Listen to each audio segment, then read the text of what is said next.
మామా ఏదైనా మంచి కథ ఉంటే చెప్పు మామా. కథ సరే, ఇది ఇద్దరు అనాథల కథ.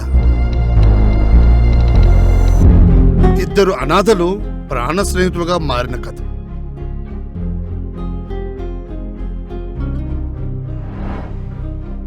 ఒకడేమో సమాజంతో సర్దుకుపోయే రకం, ఇంకోడేమో అన్యాయాన్ని ఎదిరించే రకం. ఇలా ఆడుతూ పాడుతూ జీవితాన్ని సంతోషంగా గడుపుతున్న వీళ్ళ స్నేహం పైన కాలం కన్నెర్ర చేసింది.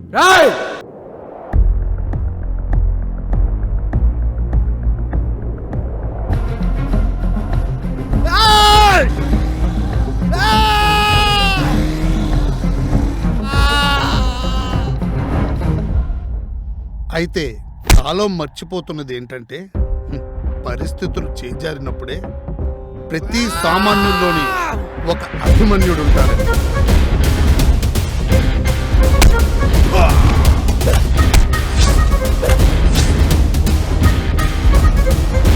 మరి తర్వాత ఏం జరిగింది మామా?